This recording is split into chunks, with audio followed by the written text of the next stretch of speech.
आपका चुनाव निशान पतंग है। हम आपसे यही दरख्वास्त करने आए हैं कि आने वाली 10 तारीख को एक बड़ी तादाद में इकट्ठा होकर के आप जाकर के मजलिस इत्तेहादुल मुस्लिमीन के हक़ में वोट करिएगा। मजलिस इत्तेहादुल मुस्लिमीन को वोट करना क्यों ज़रूरी है, इस तरीके के लोग सवालात करते हैं। दोस्तों, मेरे बुज़ुर्गों, मैं आपसे कहना चाहूँगा कि आज़ादी के बाद से आपने फासिस्ट ताकतों को रोकने के लिए नाम नहाद सेकुलर पार्टियों का साथ दिया है। हमने कभी बीजेपी को वोट ना दिया है, ना इंशाअल्लाह ताला देंगे। और हमेशा से इस देश की अक़लियत ने बीजेपी को रोकने के लिए कभी कांग्रेस को, कभी समाजवादी को, कभी बीएसपी को अपनी पार्टी माना, इनके डंडे झंडे को अपने कंधों पर रख के जिंदाबाद के नारे लगाए। सवाल यह है कि आज़ादी के बाद से इस देश के अंदर सरकारी नौकरी में हमारी जो तादाद थी वो 30% के आसपास थी। मौजूदा वक्त में आज हमारी सरकारी नौकरियों में जो तादाद है वो 1 या 2%, और किसी किसी शोबे हयात में मुसलमान ज़ीरो है। मेरे दोस्तों, मेरे बुजुर्गों, ये जो हमारे साथ नाइंसाफ़ी हुई है, इस नाइंसाफ़ी के ख़िलाफ़ मजलिस इत्तेहादुल मुस्लिमीन उत्तर प्रदेश में आई है। बड़े बड़े लोग हमसे सवाल करते हैं, लोग इल्ज़ाम भी लगाते हैं कि मजलिस को उत्तर प्रदेश में इलेक्शन नहीं लड़ना चाहिए। मैं आपको बता दूं, मजलिस इत्तेहादुल मुस्लिमीन एक सियासी जमात है, एक पॉलिटिकल पार्टी है जिसके पास 14 MLA 2 MP हैं। मजलिस इत्तेहादुल मुस्लिमीन उत्तर प्रदेश में 2013 से ऑर्गेनाइजेशन पे काम कर रही है। 2014 का इलेक्शन हम नहीं लड़े पार्लियामेंट का उत्तर प्रदेश के अंदर, फिर भी बीजेपी एक बड़ी तादाद से उत्तर प्रदेश में जीत दर्ज की। 2017 के इलेक्शन में 38 सीटों पर हम इलेक्शन लड़े।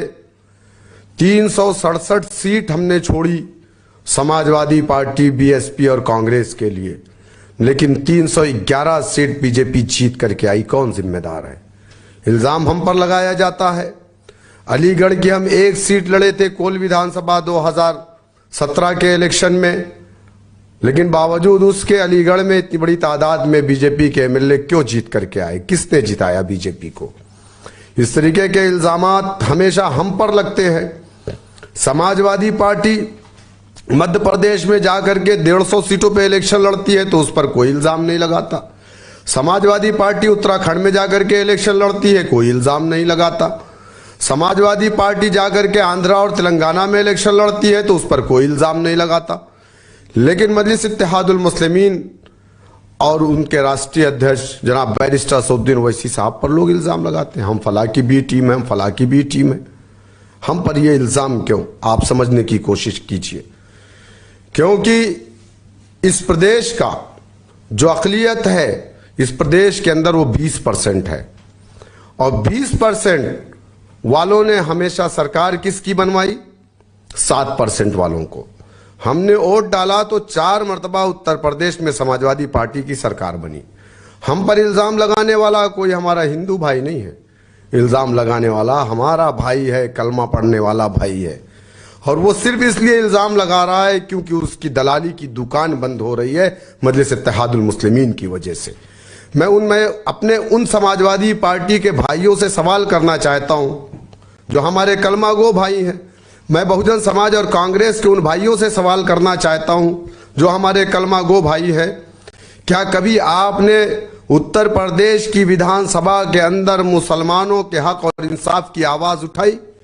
क्या कभी आपने मुजफ्फरनगर के अंदर मुसलमान जो घरों से बेघर हुए, जिन औरतों की इज्जत लूटी गई, जिनके शौहरों को मार दिया गया, जिन्हें बेवा कर दिया गया, जिन बच्चों को यतीम कर दिया गया, कभी आपने उनके लिए आवाज़ उठाई? क्या कभी आपने समाजवादी पार्टी के मुखिया से या उनके राष्ट्रीय अध्यक्ष से पूछा कि जब दिसंबर के महीने में मुजफ्फरनगर के लोग रिफ्यूजी कैंपों में अपनी ज़िंदगी को गुजार रहे थे तो सैफई के अंदर आप नंगा डांस देख रहे थे? कभी आपने सवाल किया क्या कभी आपने सवाल किया कि 2012 के मैनिफेस्टो में समाजवादी पार्टी ने जो वादा किया था कि हम मुसलमानों को रिजर्वेशन देंगे, क्या कभी आपने सवाल किया कि उस वादे को पूरा क्यों नहीं किया गया? क्या कभी आपने सवाल किया समाजवादी पार्टी से कि मुलायम सिंह यादव ने अपने 2012 के मैनिफेस्टो में कहा था कि हम मुस्लिम बच्चियों के ट्यूशन के लिए फ्री ट्यूशन का इंतजाम करेंगे, उनकी तालीम के लिए एक तालीमी इदारे बनाएंगे? क्या मुस्लिम इलाकों में बनाए गए? क्या हमारे इलाकों में अच्छे हॉस्पिटल बनाए गए? क्या आतंकवाद के झूठे मुकदमे में जो मुसलमान जेल की सलाखों के पीछे डाला गया, वादा किया गया था समाजवादी पार्टी के मैनिफेस्टो में, क्या उन मुसलमानों को छोड़ा गया? किसी एक को नहीं छोड़ा गया, बल्कि खालिद मुजाहिद को पुलिस कस्टडी में समाजवादी की हुकूमत में मार दिया गया। आप बताइए मुझे, आपने देखा प्रतापगढ़ के अंदर स्थान गांव में 42 घर मुसलमानों के नजर आतिश कर दिए गए, जिसका इल्जाम समाजवादी पार्टी के उस वक्त के कैबिनेट मिनिस्टर राजा भैया के ऊपर लगा। और जब उसकी जांच डीएसपी ज़ियाउल हक साहब कर रहे थे, वो जांच धीरे धीरे राजा भैया तक पहुंच रही थी, तो डीएसपी ज़ियाउल हक को मार दिया गया। आप बताइए मुझे, कौन सी मजबूरी थी समाजवादी पार्टी की कि एक निर्दल जीते हुए विधायक को कैबिनेट में जगह दी राजा भैया को? और जब हम लोगों ने जांच का मुतालबा किया तो समाजवादी पार्टी ने अपने 5 लोगों से जांच करवा करके राजा भैया को क्लीन चिट दे दी।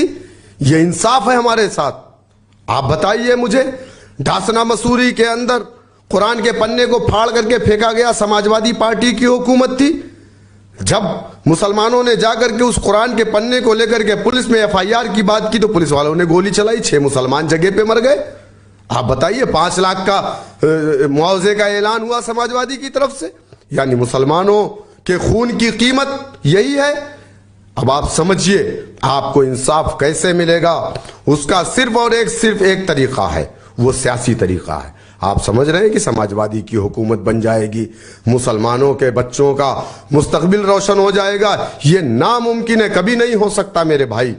अगर आप चाहते हैं कि आपके बच्चों का, आपका मुस्तकबिल अच्छा हो, आने वाले कल में आप चाहते हैं कि आपके बच्चे अच्छे स्कूल में पढ़े, आप चाहते हैं कि आपको सरकारी नौकरियों में नौकरी मिली, सरकारी नौकरी मिले, तो उसके लिए आपको मुत्तहिदा तौर पर अपने सियासी प्लेटफॉर्म पर इकट्ठा होना पड़ेगा। जब तक आप इकट्ठा नहीं होंगे, अपने दरमियान से अपना नुमाइंदा चुन करके उत्तर प्रदेश की विधानसभा में भेजना पड़ेगा, जो उत्तर प्रदेश की विधानसभा में जा करके आपके तालीम की बात करे, आपके इलाकों में अच्छे स्कूल की बात करे, आपके इलाकों में अच्छे हॉस्पिटल की बात करे। मजलिस इत्तेहादुल मुस्लिमीन का मुकाबला हिंदुस्तान की कोई जमात नहीं कर सकती।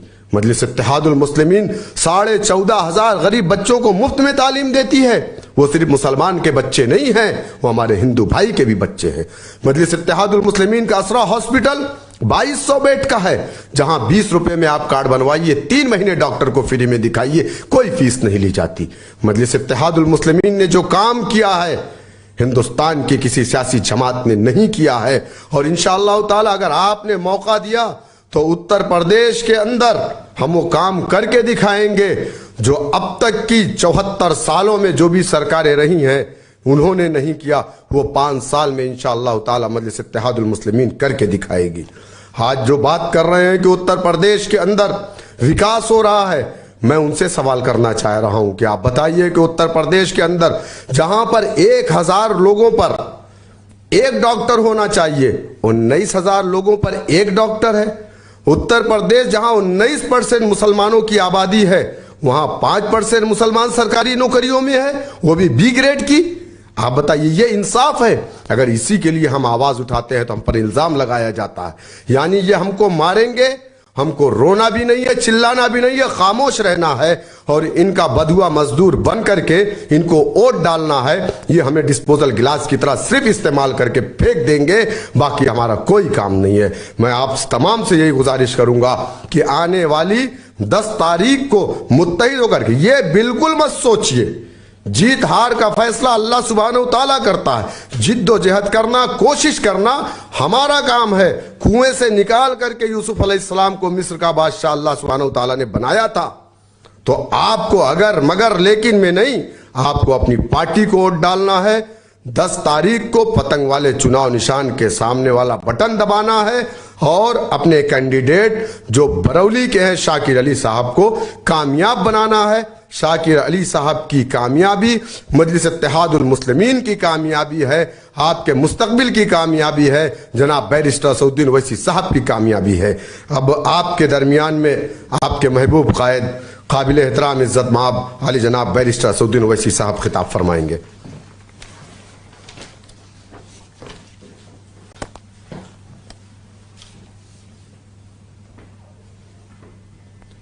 बिस्मिल्लाहिर्रहमानिर्रहीम। अस्सलाम वालेकुम वरहमतुल्लाहि वबरकातुहू।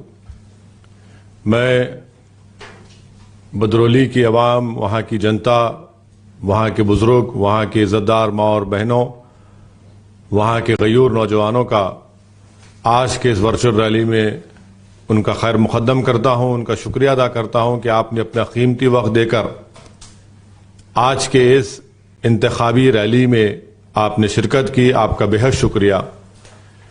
आप तमाम को ये बात बताना ज़रूरी समझता हूँ कि आप जानते हैं कि मजलिस इत्तेहादुल मुस्लिमीन का इस विधानसभा के चुनाव में भागीदारी परिवर्तन मोर्चा का हम हिस्सा हैं, जिसमें जन अधिकार पार्टी और वामन मिश्राम साहब की बहुजन मुक्ति पार्टी भी है। और हमने जनाब बाबू सिंह कुशवाहा साहब को इसका कन्वीनर बनाया और ये तय किया कि अगर उत्तर प्रदेश की जनता और आवाम इस भागीदारी परिवर्तन मोर्चा को अपनी दुआओं से, अपने वोट से, अपने आशीर्वाद से नवाजती है तो इंशाअल्लाह ताला बाबू सिंह कुशवाहा साहब 2.5 साल के लिए पहले मुख्यमंत्री रहेंगे और माबाकी 2.5 साल के लिए एक दलित समाज का उम्मीदवार जो बावन मिश्राम साहब तय करेंगे वो होगा। साथ ही साथ इस बात को भी तय किया गया कि 5 साल में 3 डिप्टी चीफ मिनिस्टर्स रहेंगे, जिसमें एक अल्पसंख्यक समाज के मुसलमान साहब रहेंगे और दूसरे पिछड़े समाज और अति पिछड़ा समाज के पार्टी के नुमाइंदे उसमें डिप्टी सीएम रहेंगे। तो मेरी आपसे गुजारिश है कि 10 फरवरी के दिन जहां पर मजलिस के और भागीदारी परिवर्तन मोर्चा के प्रत्याशी हैं, उम्मीदवार हैं, आप उनको अपनी दुआओं से और अपने वोट से नवाज कर इस भागीदारी परिवर्तन मोर्चा को आप कामयाब और कामरान करें। ये कमजोरों का, मजलूमों का इत्तेहाद है। ये उन लोगों का इत्तेहाद है जो इंसाफ की लड़ाई लड़ रहे हैं। ये उन लोगों का इत्तेहाद है जिनकी आवाज़ों को दबा दिया जा रहा है। ये उन लोगों का इत्तेहाद है जिनके नौजवानों के दिलों में और उनके सोच और फिक्र में ख्वाब है और उनके दिलों में एक लावा पकड़ा है कि नाइंसाफ़ी के खिलाफ हमको मुत्तहिद होकर अपने हक को जमहूरी तरीके से मनवाना है। तो मेरी आप तमाम से गुजारिश है कि इस भागीदारी परिवर्तन मोर्चा को एक मौका दीजिए, आप अपने वोट से इनको कामयाब और कामरान करिए। मैं बदरौली के अवाम को बताना ज़रूरी समझता हूँ कि आपके पास बहुत से मसाइल हैं और अफसोस तो इस बात का है कि विधायक भी बीजेपी का और बदरौली में 2 बीजेपी के एमएलसी भी हैं, मगर वहां पर विकास के नाम पर कोई काम नहीं हुआ। अस्पताल नाम की कोई चीज नहीं। 100 बेड का अस्पताल ऐलान हुआ, सिर्फ 10 बेड बनाए गए और बदरौली की जनता ये कहती है कि माबाकी 90 बेड के पैसे नेता लोग खा गए। अब बीजेपी इसका जवाब दे। जो हेल्थ सेंटर है, आप जानते हैं कि बदरौली में अगर कुत्ता काटता है या बंदर काटता है तो उसकी भी दवा वहां पर नहीं मिलती है। और जब से कोविड शुरू हुआ है गवर्नमेंट के बसेस बंद हो गए हैं और आपको एक बहुत बड़ा फाइनेंशियल और माशी बोझ उठाना पड़ रहा है। ऑटो में बैठकर गरीब जाता है अलीगढ़ को तो एक रास्ता में अलीगढ़ जाने के लिए उसको कम से कम 50 से 100 रुपए देना पड़ता है। मेरे अजीज दोस्तों और बुजुर्गों, बदरौली की गयूर जनता, आप ये भी जानते हैं, मैं जानता हूं कि आपके पास जो सबसे बड़ी तकलीफ है वो ये है कि शुगर मिल की है। वो शुगर मिल जिसके सामान को वहां के बीजेपी के नेताओं ने स्क्रैप में बेचकर पैसे खा लिए, जिस शुगर मिल के लिए आप बोल रहे थे कि नहीं खोली जाए, अब तक भी वो नई शुगर मिल का नहीं खोला गया है। बेरोजगारी एक बहुत बड़ा मसला है। बेरोजगारी के ताल्लुक से बीजेपी वाले कहते हैं, झूठ कहते हैं, काम की कमी किसी के लिए नहीं है। तो बताओ कहां काम है? आप बीजेपी ने खुद मिनिस्टर, बीजेपी के मिनिस्टर ने उत्तर प्रदेश के विधानसभा में कहा था, खड़े होकर कहा था कि उत्तर प्रदेश के बेरोजगार अनएम्प्लॉयड रजिस्टर में 33 लाख युवा के नाम लिखे हुए हैं। मेरे अजीज दोस्तों और बुजुर्गों, मेरे गयूर नौजवान साथियों, आज आप जानते हैं, मेरी इस बात से मुत्तफिक होंगे कि उत्तर प्रदेश में जो ग्रेजुएट हैं 50% से ज्यादा आज बेरोजगार है, नौकरी की तलाश में है। जो टेक्निकल एजुकेशन की डिग्री जिनके पास है 45% उनको नौकरी की जरूरत है, उन युवाओं को। जो टेक्निकल डिप्लोमा और सर्टिफिकेट है 60% ऐसे हैं जिनको रोजगार की जरूरत है। बताइए बीजेपी के लोगों ने क्या किया? क्या युवाओं को नौकरी दी? कुछ नहीं किया। और सबसे अफसोसनाक बात यह है कि बदरौली जैसी विधानसभा को न इसको ब्लॉक और तहसील का दर्जा दिया गया, मगर बदरौली एक विधानसभा है। वाह बीजेपी वालों, तुमने बदरौली की जनता से वोट तो मांग रहे हो, मगर तुमने बदरौली को ना तहसील बनाया ना ब्लॉक बनाया। मेरी आप तमाम से अदबन गुजारिश है कि 10 तारीख के दिन आप मजलिस के उम्मीदवार जनाब शाकिर अली साहब को अपने वोट देकर कामयाब करिए। पतंग के निशान पर बटन दबाइए। बीजेपी की डबल इंजन की सरकार, जो डबल इंजन नहीं है बल्कि ये बर्बादी का एक इंजन बन चुका है उत्तर प्रदेश के विकास के लिए, इन्होंने कुछ नहीं किया। आज आप देखते हैं कि हर पैमाने पर, हर गांव में, हर नुक्कड़ पर, हर रोड पर युवा परेशान है। युवा के पास काम नहीं है, कारखाने बंद है। हर चीज में आप देखते हैं कि महंगाई आसमानों को छू रही है। पेट्रोल, डीजल, सरसों का तेल, एक गरीब के लिए ये तमाम चीजें उसको मिलना, खरीदना बेहद मुश्किल हो चुका है। आमदनी गरीबों की कम हो चुकी है, तनख्वाहें वक्त पर नहीं मिल रही हैं, मगर बीजेपी के लोग, इनको इसकी फिक्र नहीं है। अफसोस तो यह है कि एक तरफ समाजवादी कहती है, आरएलडी का इत्तेहाद कहता है कि आप भाजपा को रोकने के लिए हमको वोट दीजिए, तो दूसरी तरफ बीजेपी कहती है कि मुगलों को हराने के लिए हमको वोट दीजिए। आज आप देखते हैं कि उत्तर प्रदेश में कैसे गरीबों को और मजलूमों को दबाया जा रहा है, कुचला जा रहा है। एक मंत्री का बेटा अपनी गाड़ी से 4 किसानों को रौंद कर उनका कत्ल कर देता है। एक हाथरस में एक दलित परिवार की बेटी की हत्या की जाती है, उसकी अस्मत रेजी की जाती है, बलात्कार होता है, फिर कत्ल किया जाता है। और योगी की सरकार उस पीड़ित परिवार के लोगों को उसके अंतिम संस्कार में शिरकत करने की भी इजाजत नहीं देती। मेरे अजीज दोस्तों और बुजुर्गों, दूसरी जानिब समाजवादी पार्टी और आरएलडी है। बताइए उन्होंने क्या किया? क्या बदरौली के नौजवान नहीं जानते कि दिसंबर 2016 में अलीगढ़ यूनिवर्सिटी के तालिब इल्मों ने, स्टूडेंट्स ने एहतजाज किया था नजीब के नहीं मिलने पर, नजीब के गायब होने पर। तो उस वक्त किसकी सरकार थी? अखिलेश की सरकार थी। उन नौजवान स्टूडेंट्स को खूब मारा और पीटा गया, उनके सर को फोड़ा गया, उनके हाथों को तोड़ा गया, कई नौजवान बच्चों का फ्रैक्चर आए एएमयू के, मगर अब तक आप देखते हैं कोई एक्शन नहीं लिया गया। वहीं पर समाजवादी और आरएलडी के लोग कहते हैं कि आंख बंद करके वोट दो। मैं आपसे अपील कर रहा हूं, आंख मत बंद करिए। मैं आपसे अपील कर रहा हूं कि पूरे होश हवास में रहकर आप अपने वोट का इस्तेमाल करिए। मजलिस हिस्सेदारी की लड़ाई लड़ रही है। मजलिस हिस्सा चाहती है राजनीति में। मजलिस हिस्सा चाहती है आपके लिए तालीम में, शिक्षा में, हर मैदान में, जिंदगी के हर मैदान में मजलिस ये चाहती है कि आपको आपका हिस्सा मिले। बहुत हो चुका ये कहना कि तुम सिर्फ दरी बिछाओ। अब ना कोई दरी बिछाएगा और ना कोई नारा लगाएगा कि मेरी जवानी तुम पर कुर्बान भैया। मैं उन नौजवानों से अपील कर रहा हूं कि अपनी जवानी को ऐसी पार्टी और ऐसे नेताओं पर कुर्बान मत करो जो तुमको हमेशा के लिए पिछले 40 साल से तुमको इस्तेसाल कर रहे हैं, आपको तबाही और बर्बादी के दहाने पर ला कर रख दिए। मैं उन लोगों से पूछना चाहता हूं जो मजलिस की मुखालिफत कर रहे हैं, बताइए मुस्लिम माइनॉरिटी के लिए, मुस्लिम अल्पसंख्यक समाज के लिए, समाजवादी हो या बीएसपी हो, बीजेपी ने क्या किया? आप खुद बताइए कि सिर्फ 5% गवर्नमेंट में नौकरियां मुस्लिम माइनॉरिटी के हैं। बताइए कितने मुस्लिम माइनॉरिटी के पास 2 एकड़ जमीन है? सिर्फ 1%, 1.70% के पास 2 एकड़ जमीन है। आपको जानकर तकलीफ होगी कि सबसे ज्यादा बेरोजगारी युवाओं में किस में है? तो मुस्लिम समाज में है। आपको जानकर तकलीफ होगी कि आज आप देखते हैं कि सिर्फ 3% मुस्लिम युवा ग्रेजुएट होते हैं। सबसे ज्यादा ड्रॉप आउट रेट अगर होता है तो मुस्लिम परिवार के बच्चे और बच्चियों का होता है। कौन इसका जिम्मेदार है? मैं जिम्मेदार हूं। जो आंख बंद कर वोट डालने की बात करते हैं, जो नारे लगाते हैं कि हमारी जवानी तुम पर कुर्बान भैया, क्या तुमको नजर नहीं आता तुम्हारे घर में अंधेरा हो चुका है? क्या तुमको नजर नहीं आता कि तुम्हारे बच्चों के लिए स्कूल का इंतजाम नहीं है? क्या तुमको नजर नहीं आता कि तुम्हारे भाई और नौजवान बेटों की जवानी जेलों में सड़ रही है, या उनको एनकाउंटर के नाम पर मारकर जख्मी कर दिया जाता है या हलाक कर दिया जाता है? हमारी लड़ाई हिस्सेदारी की लड़ाई है।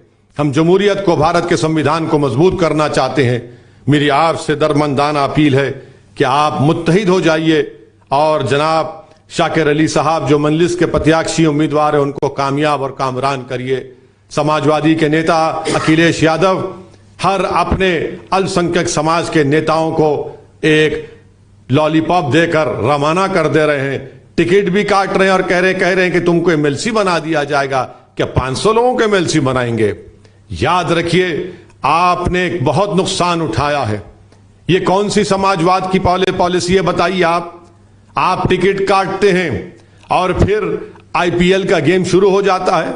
जिस तरह आईपीएल शुरू होने से पहले प्लेयरों को खरीदा जाता है, इसी तरह आज उत्तर प्रदेश की राजनीति में आईपीएल चल रहा है नेताओं का। कोई यहां से बीजेपी से निकलकर सपा में आ जाता है तो सेक्युलर हो जाता है।